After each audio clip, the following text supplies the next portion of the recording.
तो आज हम जिस मूवी को एक्सप्लेन करने वाले हैं, इस मूवी के अंदर होने वाले हैं हमारे प्रिय मुन्ना भैया।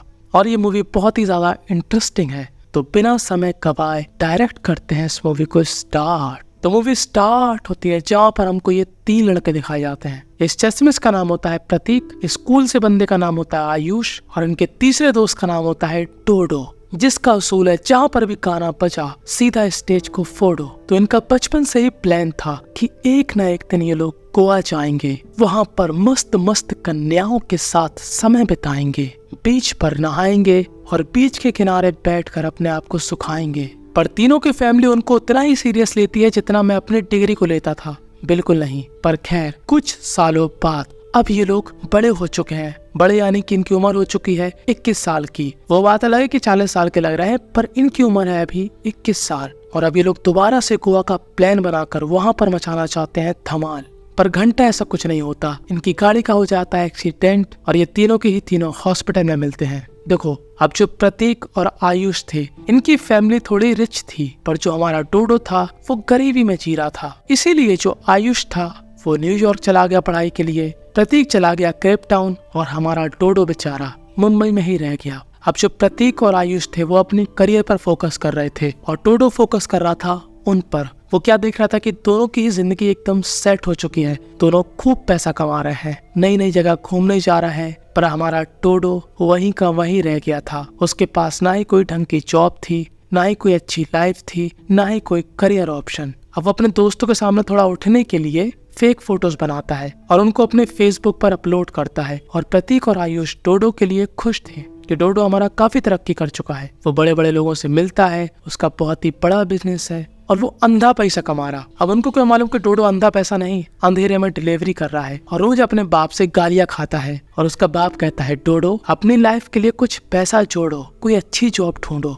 नहीं तो इस घर में कभी मत आना और तेरे पास सिर्फ 7 दिन का मौका है। अगर जॉब नहीं मिली तो इस घर में वापस नहीं आना, कहीं और जाकर अपनी चाह उतारना। कि तभी एक दिन उसको प्रतीक और आयुष का फोन आता है, जहाँ पर वो अपना कैमरा ऑफ कर लेता है, क्योंकि ऑफ कोर्स डोडो असल में तो गरीबी है, वो क्यों ही अपनी गरीबी दिखाएगा। इन दोनों का ही प्लान था इंडिया आने का। अब डोडो सोचता है कि अगर ये दोनों चमन जी मेरे घर पर आएंगे तो इनको मेरी गरीबी दिख जाएगी, अब मैं क्या करूं। तो डोडो का यहाँ पर चलता है दिमाग और डोडो इन दोनों से ही कहता है कि क्यों ना हम अपने सपने को पूरा करें, जो कि था गोवा जाने का। और ये दोनों भी एग्री कर लेते हैं। अब ये लोग एयरपोर्ट में मिलते हैं, जहाँ पर डोडो एकदम रिच बन के गया था। वो कहता है, मेरे पास तो बहुत पैसा है, मैं अंधा पैसा कमा रहा हूँ, मैं तो ऐसे पैसे उड़ाता हूँ। पर मैं घर से एक चीज सोच कर आया था कि क्यों ना हम लोग वैसे ही गोवा जाएं जैसे कि हम लोग पहले जाना चाहते थे, यानी कि कम पैसों में गोवा घूमना और एंजॉय करना। अब ये दोनों हो गए थे रिच, इनके पास था बहुत पैसा और डोडो हमारा वही राशन की लाइन में लगने वाला, इसीलिए वो उन लोगों को सी बना रहा था। अब आयुष तो एडजस्ट कर लेता है, पर प्रतीक बिल्कुल भी एडजस्ट नहीं कर पा रहा था। उसको काफी अजीब लग रहा था कि यार ट्रेन में कौन जाता है यार, हम लोग प्लेन में चलते हैं। पर डोडो कहता है, मेरे पास इतना पैसा है कि मैं तेरे लिए प्राइवेट जेट मंगवा लूं, पर उसका फायदा क्या होगा, हमको एंजॉय भी तो करना है वही बचपन जैसे। और प्रतीक भी यहाँ पर आखिरकार मान जाता है और चला जाता है पानी लेने। कि तभी यहाँ पर प्रतीक का बैग किसी दूसरे आदमी के बैग से एक्सचेंज हो जाता है और जैसे ही ये लोग ट्रेन के अंदर बैग खोलते हैं, इनको क्या मिलता है, एक गन और काफी सारा कैश। अब प्रतीक और आयुष कहते हैं कि हम ये बैग फेंक देंगे। तो डोडो मन में सोचता है, अजीब लंडूर हैं साले, यहाँ लक्ष्मी आकर इनको टीका लगा रही है और इनको अपना मुंह धोना है। अब डोडो इन लोगों से झूठ बोल देता है कि हाँ मैंने वो बैग फेंक दिया। पर हम सभी को मालूम कि डोडो हमारा कितना नीच है, वो 10 रुपए भी ना फेंके तो वो इतने सारे पैसे कैसे ही फेंक देगा। उसने सिर्फ यहाँ पर गन फेंकी थी, पैसा पूरा रख लिया था और साथ में ही उस बैग के अंदर एक चाबी थी, वो भी रख ली थी। अब ये तीनों ही पहुंच चुके थे गोवा और यहाँ पर रंग बिरंगी गोली खाकर इनको कुछ ऐसा हुआ कि इनका एंजॉयमेंट 10 गुना ज्यादा बढ़ चुका है। तीनों ने ही नाच खाना किया और अगले दिन की आंखें खुली एक रूम में, और उस रूम में तो बहुत ही ज्यादा हॉट सी महिलाएं निर्वस्त अवस्था में इनके साथ लेटी हुई थी, जिनको डोडो उनका पैसा देकर भगा देता है। अब यहाँ पर आयुष बहुत उदास था। आयुष कहता है कि हरामी, मैं अपना उद्घाटन ना ऐसी लड़कियों के साथ नहीं करना चाहता था, मैंने ये ठाना था कि मैं आमतो चांतो का प्रोग्राम अपनी गर्लफ्रेंड के साथ बनाऊंगा। तो डोडो कहता है, तेरी गर्लफ्रेंड? तो आयुष बताता है अपनी गर्लफ्रेंड की कहानी। आयुष कहता है कि मैं न्यूयॉर्क जाकर अकेला हो गया था, वहाँ ना कोई अच्छा दोस्त था, पूरा दिन बस कमरे में रहो, वहाँ पर अपना काम करो, मैं काफी बोर हो गया था। तभी मुझको मेरी ऑनलाइन एक लड़की जिसका नाम था निशा। निशा और मेरे बीच काफी सारी बात हुई और मैं निशा के प्यार में पड़ गया। मैंने अभी तक निशा को नहीं देखा, पर मैं जल्द ही उससे मिलने वाला हूँ और मेरा प्लान था कि मैं आमतू चांतो का प्रोग्राम निशा के साथ ही करूंगा। पर साले तेरी वजह से यहाँ पर क्या हो गया। तो डोडो यहाँ पर कहता है, दिमाग की चामत मौत, दोनों लड़कियों के दरवाजे को मेरे दया ने तोड़ा था, तूने और तेरे दया ने कुछ भी नहीं किया, तो ज्यादा गिल्टी फील मत कर।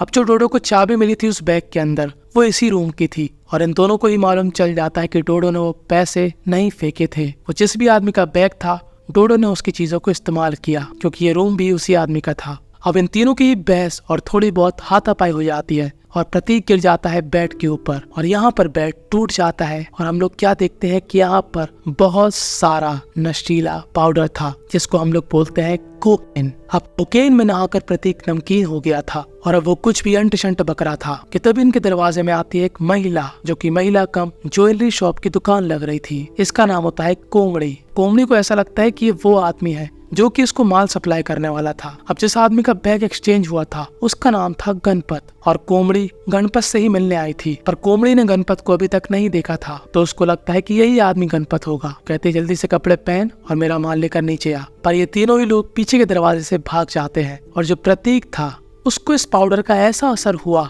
कि प्रतीक के अंदर का जो डर था वो मर चुका था। अब प्रतीक एकदम रिएक्ट कर रहा था स्टड बंदे की तरह कि जो भी होगा देख लूंगा, मैं नहीं डरता किसी से। अब डोडो यहाँ पर कोई डॉक्टर ढूंढता है जो कि प्रतीक का इलाज कर दे और पुलिस को भी कुछ न बताए। तभी यहाँ पर प्रतीक को मिलती है कन्या, जिसको हम सभी जानते हैं, इनका नाम है नोरा। और पहले ही नजर में नोरा को देखकर खड़ा हो गया था डोडो का।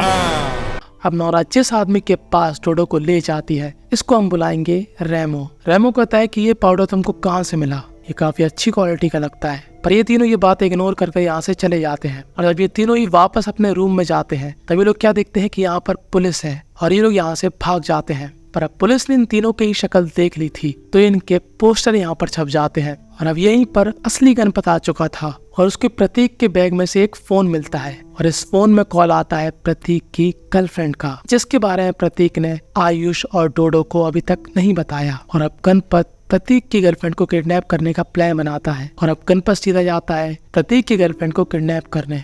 और दूसरी तरफ इन तीनों के बीच बहस हो जाती है। ये दोनों ही डोडो के ऊपर चढ़ गए थे कि साले तुम लोगों को कहाँ पर ले आया, तेरे से कहा था कि वो बैग फेंक दे पर तू नहीं माना, तेरी ही वजह से आज हम लोग यहाँ पर हैं। और अब मजबूरन डोडो अपना सीक्रेट इन सभी के सामने रिवील कर देता है। डोडो कहता है कि दरअसल मैं एक रॉ एजेंट हूँ, पर हमारी तरह घंटा इन दोनों को भी इसकी बातों पे यकीन नहीं होता क्योंकि डोडो यहाँ पर इनके मजे ले रहा था। पर थोड़ी देर बाद डोडो बता ही देता है कि वो नल्ला बेरोजगार है, उसके पास घंटा कोई पैसा वैसा नहीं है। उसने फेसबुक पर फेक फोटोज डाली क्योंकि वो तुम दोनों को इम्प्रेस करना चाहता था और दिखाना चाहता था कि मैं भी सक्सेसफुल हो गया।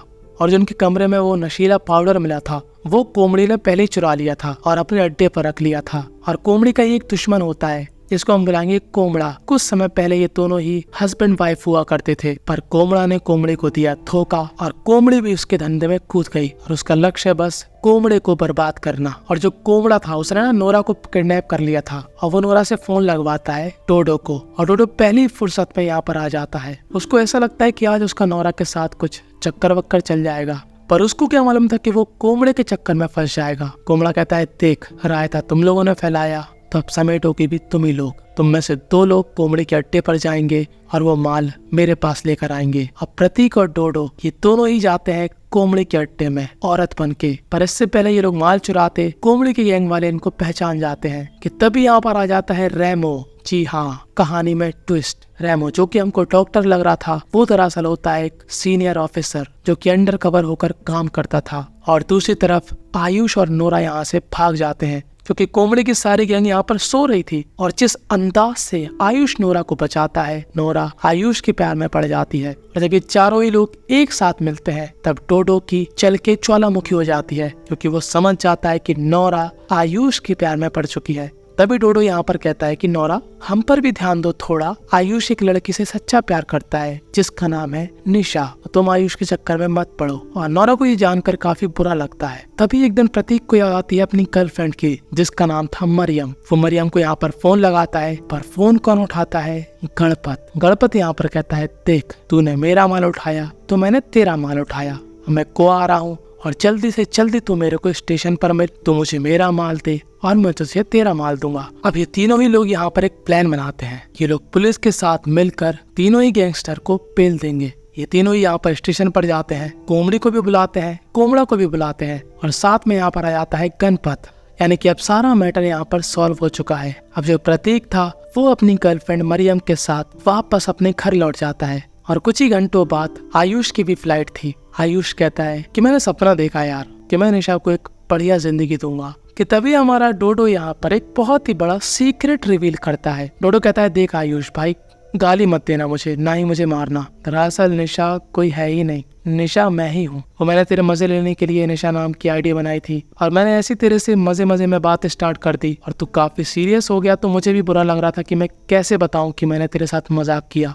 पर भाई अभी मैंने तेरे को बता दिया, मैं ही निशा हूँ। और ये बात सुनकर हमारे आयुष के दिल पर छुरियां चल जाती है। उसका मन करता है कि डोडो की आज मैयत उठा दे, क्योंकि डोडो ने जो हरकत करी थी वो बहुत ही बुरी थी। पर आयुष यहाँ पर अपने आप पर कंट्रोल करता है और यहाँ से चला जाता है। पर अभी भी ये मूवी खत्म नहीं हुई। कुछ दिनों बाद हमारे नल्ले बेरोजगार भिखारी डोडो की लग जाती है 1 करोड़ की लॉटरी। अब डोडो जाता है सभी दोस्तों से मिलने और बस यहीं पर ये मूवी थी एंड हो जाती है। अगर तुम्हारे एक बहुत ही ज्यादा अच्छे दोस्त ने तुम्हारे साथ एक ऐसा मजाक किया होता जो कि डोडो ने आयुष के साथ किया, तुम उसके साथ क्या करते?